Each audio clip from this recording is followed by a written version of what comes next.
What's up, everybody? Thanks for tuning in to this episode of English Turks, where I review your favorite Turkish series with and without English subtitles. And guys, I'm actually going to be doing a review of Cocukluk episodes 4 through 9.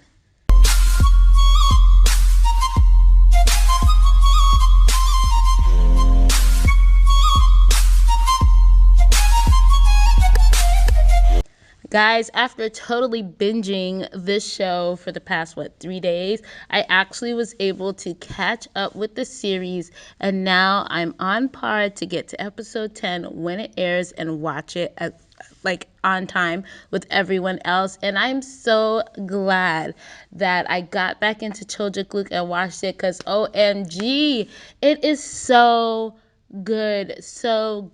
Oh, and I don't even have the words, guys. How am I to explain myself about how good the show turns out to be? I mean, it was already good. I already loved it. I just got overwhelmed when I missed one show, and then I started to miss another, and just to catch up, it just seemed overwhelming to me. But someone commented under one of my videos, and it just gave me that push to go ahead and just get back into it and watch it, and I'm so glad I did.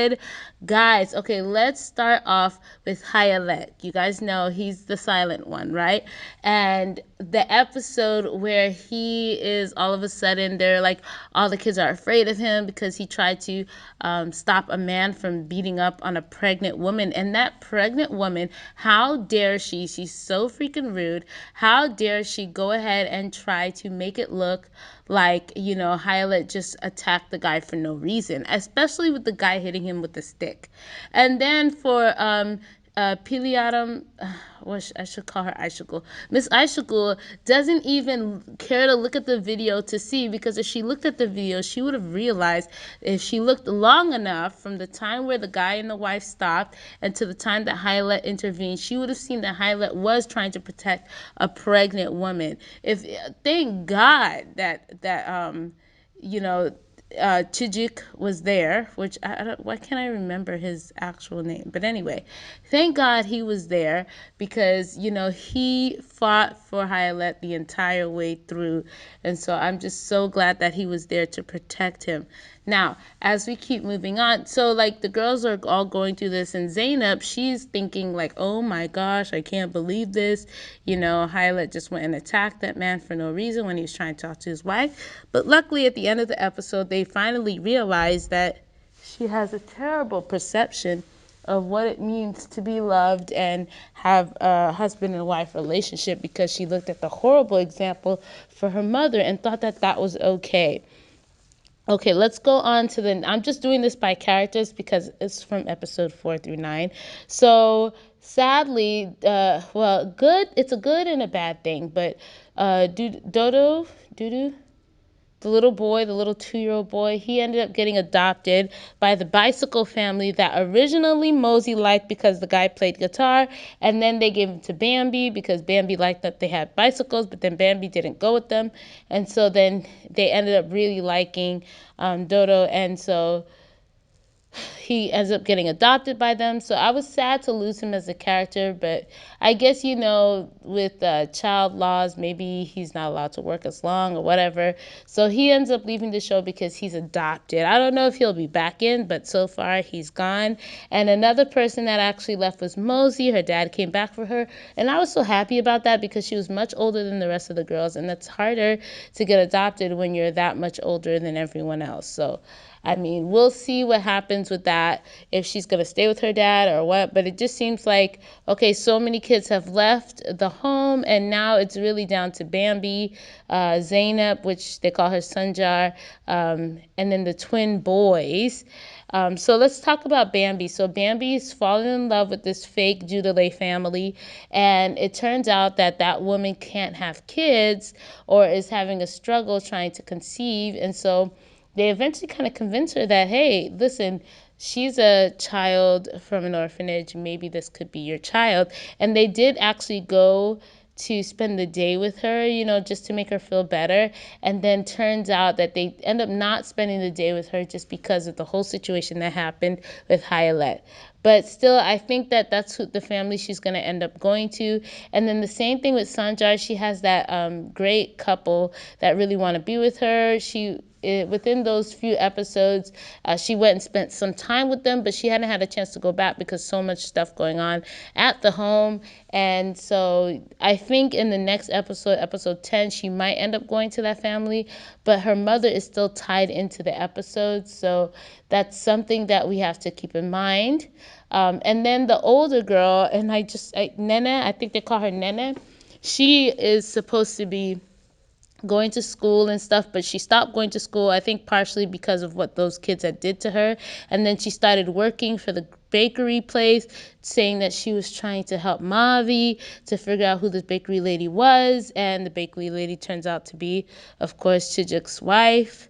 And so she wasn't going to school for so long, and then finally Hyalet found out that she wasn't going to school, but he doesn't say anything. I don't know why, because usually he's really responsible about that stuff, but I mean, we'll see. But let's go back to Hyalet for a second, because in the whole confusion with him and the situation with the man, and did he beat up the man, did he not beat up the man, does he have anger issues, so we found out a lot about his backstory, because then they talked about the fact that Chijik had taking him under his wing as a promise to his mother, because the mother had killed the father to protect him. And so that they had that whole situation happen, and then he finally started to speak, to make amends with his mother, because his mother eventually probably does pass, but they don't show that in the show.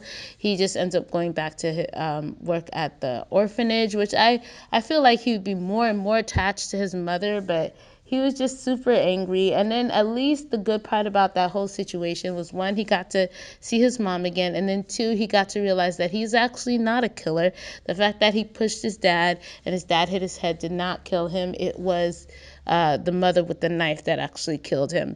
And so it's a good thing that that happened, so that he can get that weight off of his chest. And so, yeah, that was his story. And then let's talk about Chijik, which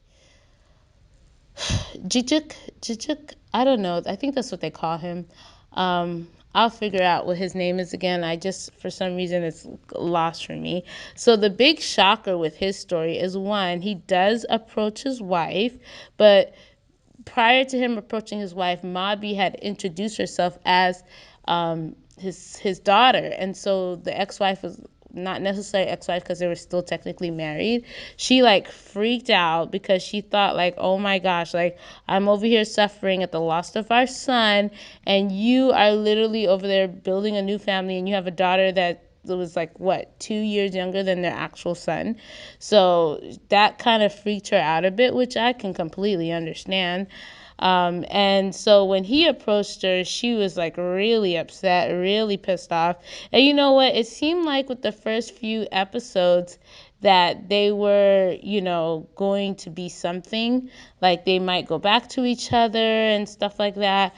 But then no, because guess what? Miss Aishgul ends up kissing him because she had grown feelings for him. I can't believe it. And the time that she kissed him was the exact same time as he was served divorce papers from his wife. So that was crazy. I was like, are you kidding me right now? But what? Like, OMG. Oh yeah, his name is Mahir Bey. So Mahir Bey finds out that his wife wants to divorce him, but at the same time, Aishigul gives him a kiss, and then all of a sudden Mavi gets sick, and so then they end up staying at Aishigul's house to be with Mavi. And he didn't have to stay at the house, but he did, because he understands Mavi's connection to him, and he's really growing like more comfortable with this idea of being the father figure for Mavi. And so anyway, they spent a beautiful day together, slept together in the same place, and then the next morning he signs the divorce papers and delivers it to his wife, and then he goes back to them because now it's like he is starting to build a new life. But at the same time, it's crazy because that same day that same day, she gets visited by someone from a home who says that his son's not dead. I'm talking about Mahir Bey's wife. Finds out that the son is not dead. Ali Khan is actually alive. And OMG, so she rushes over. She meets him. At first, she doesn't feel that connection. But then he did those little things. Did you guys notice? He did the thing that Mahir Bey tends to do. And so that kind of like, wow, that solidified it for her. This has to be her son. And at first, like when you're watching the scenes, it's like you think that he's probably conning them, but it turns out that the reason why he was being so friendly and all of that stuff was because his kidnapping mother had convinced him that they hated him, that they didn't want to be with him, and that she's his real mom. And so he grew such a tight connection to her that he wanted her and not, them. But she had went to jail for stealing, which she actually was stealing. She lied and said she wasn't, that the guy was her ex-boss was trying to pursue her, and because she denied him, he lied on her. But that was all a lie, because she did steal, because she had money in the ground, the money that she stole from her boss. It was in the ground, buried, and she used it to get some fake passports. She actually ended up going to the house to see the son, and they told her that she had to tell him that what she did was wrong and blah, blah, blah. So she did all of that, but obviously the boy's going to be still attached. You know something? One thing I tend to not like about Turkish disease is, I'm going to talk about this in another video, but I don't like how they make the women seem so like like uh, ignorant. That's a good way to put it. They make the women seem very ignorant. So Mahir Bey's ex-wife was like so ignorant to everything. She's like, just love him. Who cares if the stuff that he's doing is weird? We're gonna love him. And I can get it. She's a mom that lost her son for 8 years. So to finally have him back, like, that's all she cares about, is the fact that he's back. But at the same time, I mean, it's a little like she was being a little bit too like passive for all the weird things that was going on. And she keeps blaming Mahir for the fact that her son has disappeared, but it was her fault. She took her eyes off of him. Anyone could have kidnapped him, not just the man, that was upset with Mahir. Anybody could have kidnapped her son. She completely turned her back on her son to get him some water, instead of taking him out of the swing and taking him with her to get water. So she only has herself to blame, but I guess she's so upset that she feels like she has to blame him. Same thing with, okay, so he's with them and they're kind of getting things together, but she has a whole lot of jealousy towards Mavi, because he wants to go and check up on the orphanage. Hello, that's his job. It's his career. How are you? But she already has issues with his career because of the fact of when he was a cop. But seriously, come on, lady. How does he make a living? How is he supposed to help support? Like, if you just want him to stay with you all day, he just needs to go check up on these kids that he left at an orphanage. But anyway, so she has a whole lot of issues with him, and he could care less about being in a relationship with her anymore. And she's starting to have feelings for him again. She's like, oh, you can't sleep on the couch. You got to sleep in the room. I'm like, what? Back up, female. And then she's like, oh, you put your clothes in my closet so, you can change in there and da da da. And then when they went to the park with Ali Khan, like, she's like holding on to his arm, like trying to relive the past. And he's like, yo, calm down, bruh. Just calm down. I was like looking at her like, how like wishy-washy can you be? I don't like when Turkish series do that. They make the women seem ignorant and so undecisive. That's the only thing that I don't like about Turkish disease, because this lady right here, she is really inconsistent with her feelings and emotions, and I don't know what she's trying to do. But anyway, so he ends up going to the home, seeing them, everything like that. And then when he gets there, he sees Mavi had actually done some crazy stuff. We'll get into that. Actually, let's get into that right now. So Mavi eventually figures out what's going on with Mahir Bey, and so she gets upset. And in the process of when she had first came back to the orphanage with Miss Aishagul, she had ran into one of her teachers who had moved into the neighborhood, and the wife was a little bit like dealing in depression mode, and so she confused Mavi for her daughter Elif that had passed away, but they were the same age. And so, being the girl that she is, she appeases the woman, goes back home, and then, the man comes, explains everything to Aishagul and all that stuff. So then, in the process of finding out that Mahir Bey actually had a son and a wife and all of that stuff, she ends up going back to these people's house to pretend to be Alif and, just be that lost daughter for this woman.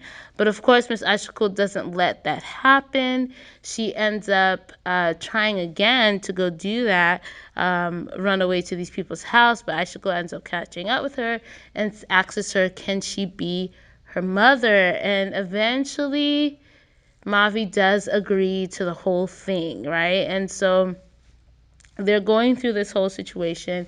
And so when Mahir comes, he finds out what she did, and then he finds out that she's going to be adopted by Miss Aishagul. And in his heart, he wants them to be his family, because even the other time when he had driven away, he had seen them on the street and just watched them as he was driving away. And it was like, this is my family. This is my family now. But he also has his son that he has to deal with.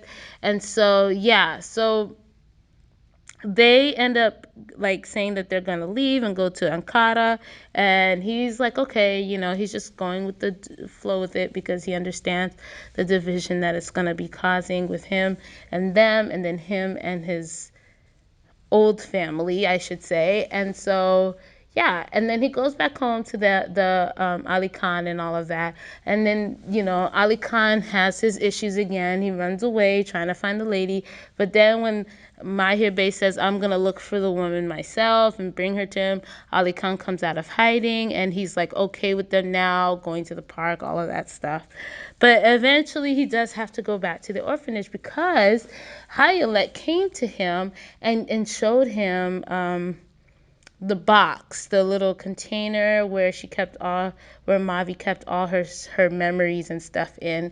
And so Mahir Bey found out that they were actually leaving on a bus, so he runs off to go and catch them before they leave, because he doesn't want them to leave, which he does end up convincing them. However, throughout that whole thing, this woman sends a box of pizza to this lady's house. If I didn't order a pizza, why would I take it? Like, that's weird. I would not take this pizza. I did not order it. But no, like a ignorant person, she takes the pizza inside. The boy opens the box and he's like, oh, I have to have soda. It has to be a different kind of soda. After you've seen him try to run away several times, why would you let him go out on his own to a store that you've never actually walked with him to? Talking about, do you know where the store is? Are you out of your mind? So again, she's making mistakes, and eventually, he ends up running into his kidnapper mom, and she tries to run away with him, but his real mom ends up catching up with them, and she's like fighting like a desperate mother. And people are so wicked. The taxi driver is wicked. I get it, you don't know this woman from left or right, but if I was there, I would have been like, okay, nobody's moving, we're calling the cops, and I've already taken a picture of you, I already know what you look like, so before you can drive away, the cops are gonna come. But everybody was just listening, like just staring, like, this is so annoying. So anyway, the woman ends up leaving with Ali Khan, and then she tries to follow them, loses them, and then ends up going to the orphanage to yell at not only Mahir Bey, but to also yell at Mavi. How dare you yell at a little girl that has nothing to do with this? It's not like your son's been there forever. He just came back. But anyway, she yells at both of them, blaming them for her mistake. I mean, obviously, if the kid has tried to run away several times, why would you send him to a grocery store all by himself? A grocery store you never actually walked him to. This is the same thing she did when he was younger. She left a child unoccupied in a swing to go and buy water. That's your fault. You turned your back on your child. You allowed your child to go out alone, and it's her fault. I don't care what anybody says. Be mad at me, but I was really upset with this woman, because she's obviously just inconsistent and doesn't want to take accountability for her action and her role in this stuff, okay? But anyway, that's how we end up ending the episode. Ali Khan and his mom end up getting through immigration so that they can get on a ship to go to Italy. And who knows if authorities are going to stop them. I hope they get to stop them because obviously, they should have like Ali Khan somewhere. Someone, please, please. Oh gosh, this is going to be crazy because I just don't understand what's going to happen, but I'm very anxious about what's going to happen because one, Mavi's definitely going to be affected by that. I think Aisha might also be affected by that.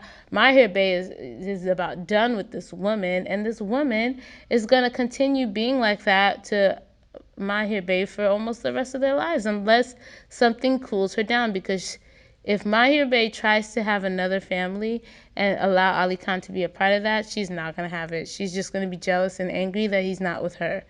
I don't know what to say, but that's how intense and good this show actually is. I got a little heated. Sorry, guys, but I was just all up in this. Like, I cannot believe. So anyway, I'll talk to you guys in the next podcast. I'm so excited that I have rejoined the fan base for this show. And if you are not watching this show, you have to. But until then, I'll talk to you guys in the next podcast. Thanks for listening to this podcast. We hope you enjoy it. Feel free to subscribe to this podcast channel, and also feel free to subscribe to our YouTube channel where we post videos there. And if you'd like, you can follow us on Facebook, Instagram, and Twitter where we post all our social media updates. Talk to you guys soon.